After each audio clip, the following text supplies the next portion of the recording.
I thought Blake pitched out of trouble, and you showed a lot of confidence in him. I think he had a walk and a wild pitch, but you left him in and let him pitch out of that. Well, first off, he pitched out of a tight situation with the bases loaded and nobody out early, and he's a guy we rely on. And there's going to be times when he's going to have to pitch out of situations.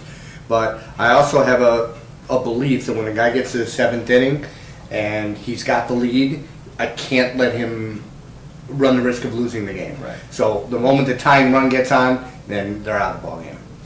He'd been out for a couple of days, just kind of precautionary. How good was his command with his fastball? Yeah, you know what? I thought he was pretty good tonight.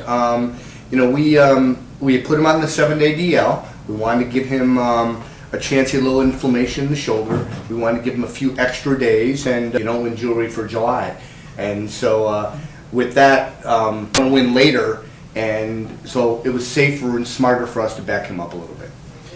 Millens get you off to a good start, and that had to get feeling pretty good about that. That was vintage Jeremy. I mean, that was kind of like 2008. Sound off the bat back then when he first got here. Some home runs he hit. So that really got us started. And then Cannon Lester had a couple big RBIs as well tonight. And Avila had a nice night as well at the plate. So a really well played baseball game by our guys tonight.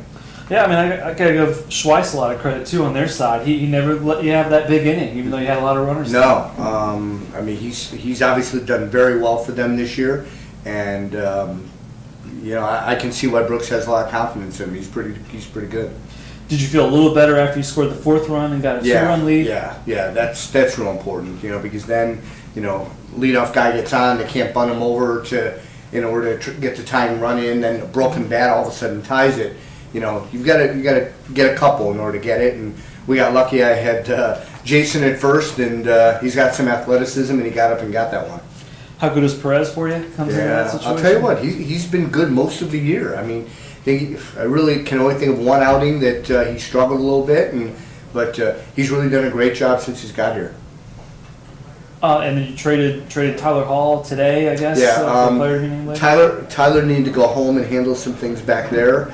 And called me a couple days ago, was ready to play again. But to be honest, I just didn't have any room. And so we traded him to Washington. It's in our best interest. Washington plays a lot of teams that are in our division. And, we need them to do well against them. So, it didn't hurt us to send him there. And down the road, we'll get somebody of quality in return. Do you think by this season or after the season, do you think? You never know. You never know with me, do you? Keeps me on my toes. Who you got throwing tomorrow? Vansel's tomorrow night. Vansel's tomorrow, and Bradshaw's the third day. And this is an important series. These guys were right behind us, or right ahead of us, and we've kind of done this back and forth thing for a while. And so this was an important game. These games are 2-game swings every time you have one. That's all I got. Good deal.